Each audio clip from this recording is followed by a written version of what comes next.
It is the 7th of December 1993, and the first of several congressional hearings is waiting to begin. The room is full with people, with an empty table near the front. One side has a TV screen and an easel. Senator John Lieberman, holding a light gun, begins to speak. He explains that video games are increasingly becoming a more violent and dangerous influence on children. The TV is switched on, and a video of Mortal Kombat springs to life. As the senator continues to speak, he describes the basis for the game. As the committee meeting goes on, a number of industry and educational experts speak. This hearing will become to be known as the 1993 Congressional Hearings on Video Games, and it was the culmination of a moral panic, the thinking being that violence shown in media will be emulated by children. The ultimate result of the hearings is a more unified age rating system for home media. Although not explicitly stated, this idea is an evolution of fears tracing its way back before home video games to a long-standing theory, the social learning theory. This line of thinking became part of the social zeitgeist from a number of studies, starting with B.F. Skinner's operant conditioning and culminating in a controversial but fascinating study called the Bobo doll experiment, overseen by Albert Bandura. The aftermath of the study reinforced the belief that children become violent when exposed to violent media. The experiments would, in retrospect, be seen as a controversial and ethically questionable chapter in the discipline of psychology. Many criticisms to the experiments would be brought forward, including accusations that the children were manipulated to gain the desired results and selection bias. But the results would influence general thinking on children copying actions observed, which would ultimately be the scientific justification of media censorship and age-related restrictions. Welcome to the dark side of science.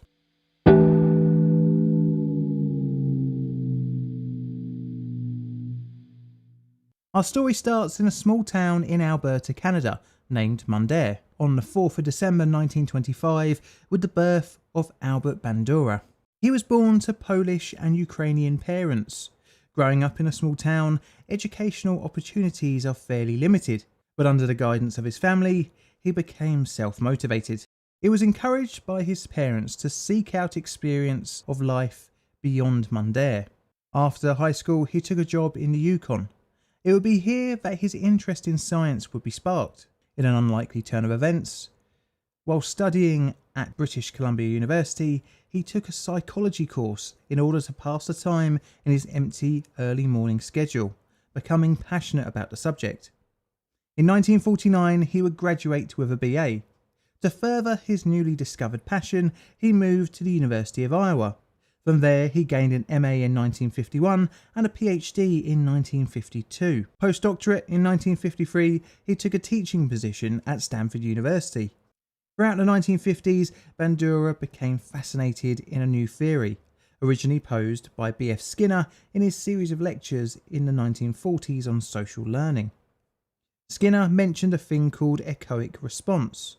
In its most basic form is the copying of a parent's speech by a child. Fairly straightforward and obvious when observing a child copy a parent talking. But Skinner stated that all verbal behaviour was underpinned by operant conditioning.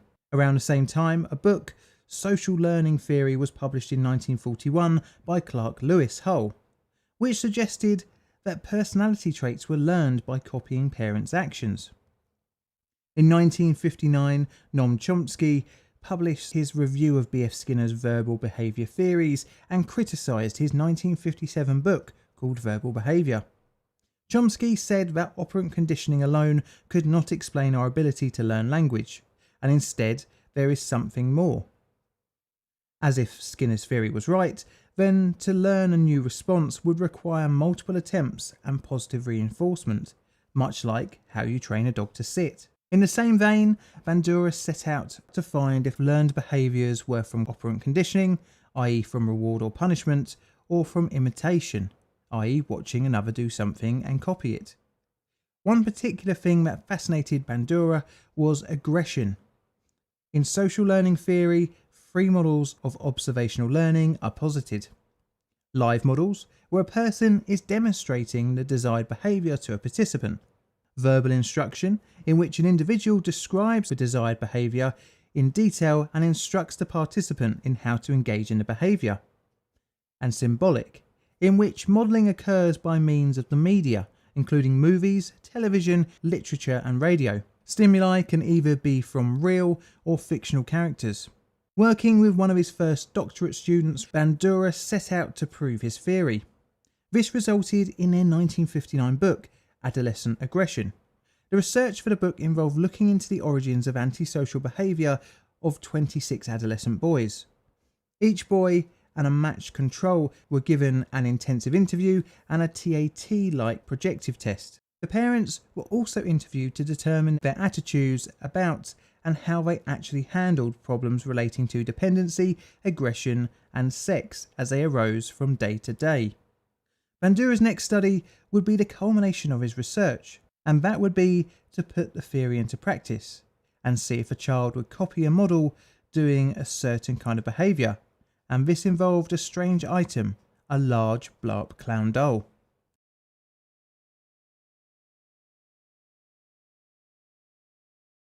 This is Bobo, a blow-up clown doll. Although a kind of creepy looking toy, he is a bop bag and is intended to be used as a safe way for a child to practice boxing, bouncing around and generally playing with. Well, that's what my daughter does with it. An unlikely tool for a psychological study, but it would become a vital part of a classic series of experiments. The Bobo doll experiment would start in 1961. But first, let's look at the method that Bandura set out. The study involved 36 boys and 36 girls who had been enrolled in the Stanford University Nursery School. They ranged from the age of 37 to 69 months, with a mean age of 52 months. 2 adults, a male and a female, served in the role of model, and 1 female experimenter conducted the study for all 72 children. The children were split up into 8 experimental groups of 6, with a control group of 24. Half the experimental subjects would be exposed to aggressive models, and half were exposed to models that were subdued and non-aggressive in their behaviour. These groups were further divided into male and female. Half the subjects that experienced the aggressive and non-aggressive models had same-sex models, whereas the others had an opposite-sex model. Each subject would be exposed to the scenario individually. This was to prevent the children from copying one another. The child and model would be brought into a playroom where they would be confronted by the Bobo clown doll. The child was seated in one corner filled with things such as stickers and stamps. The adult model sat in another corner with a toy set, a toy mallet and the inflatable Bobo doll. Before leaving the room, the experimenter explained to the child that the toys in the adult corner were only for the adult to play with. In the aggressive scenario, the model would initially start playing with the Bobo doll. After a short while, the adult model would start to verbally and physically assault the doll. They would also use the mallet. After a period of 10 minutes, the experimenter came back into the room, dismissed the adult model and took the child into another playroom. In the non-aggressive scenario, the Bobo doll was completely ignored and the model simply played with the other toys in the room for the 10 minutes, before being dismissed, and the child, like in a previous scenario, was taken to another playroom. The next part of the experiment involved the child being allowed to play in the second playroom with some toys. To create frustration, after around 2 minutes, the experimenter would tell the child they would have to put the toys down, because they were reserved for other children. They were told they could instead play with the toys in the experimental room. In the first room with the Bobo doll, the child was allowed to play for 20 minutes, while an experimenter evaluated the child's play. The experimenter would record each time the child would initiate aggression in 4 ways. The first measure was based on physical acts such as punching, kicking, sitting on the Bobo doll, hitting it with a mallet, or tossing it around the room. The second measure was any verbal aggression towards the doll, especially if it mimicked the model. The third measure was the number of times the mallet was used to display forms of aggression other than hitting the doll. And the fourth measure was each time aggression was shown, that was not a direct imitation of the role model's behaviour. Bandora's results were not particularly surprising. The children who experienced the aggressive scenarios were way more aggressive in the playing with the Bobo doll.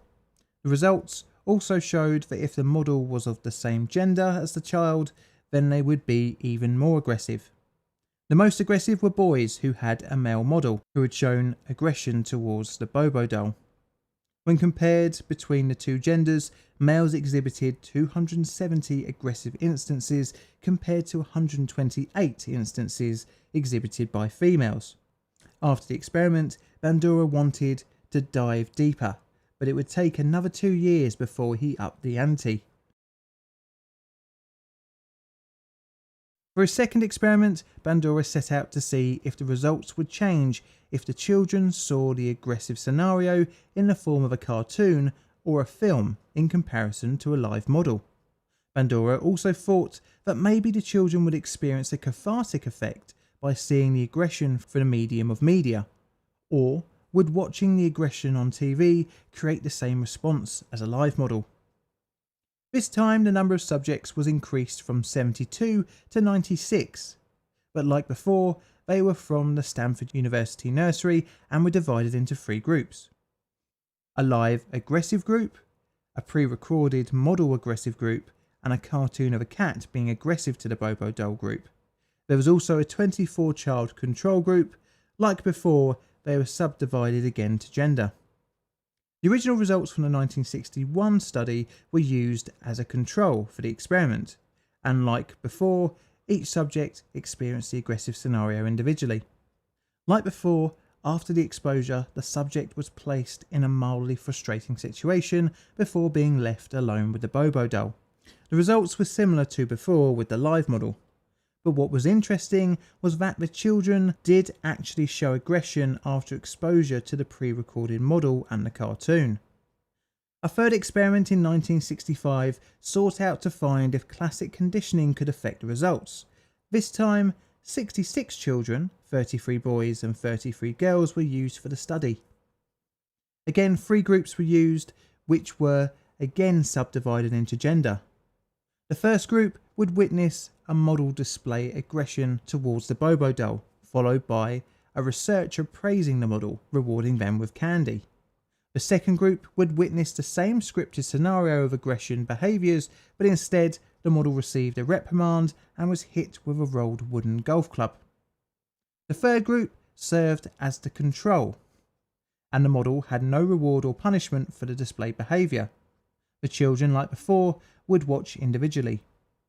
The child would then be placed in a room with the doll, and any aggressive behaviours would be noted. The results showed no real difference compared to the previous studies, at least in regards to the reward and control group.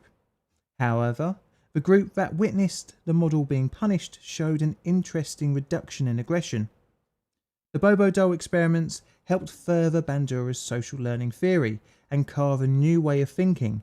This is mainly due to children observing the punished model, and subsequently understanding this to modify their own response to the Bobo doll, without being punished themselves. But let's look at the study's criticisms.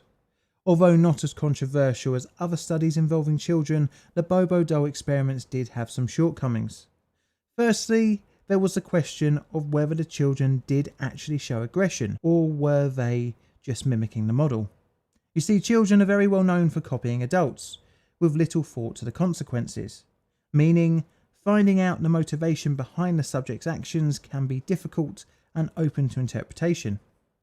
An overtly aggressive act to an adult observer might be perceived by the child as a simple action, with no weight placed on the actual meaning behind it. A later study, which copied Bandura's method for the experiment, found that subjects acted much less aggressively when observing an aggressive model if they had a neutral exposure to the Bobo doll in a previous experience.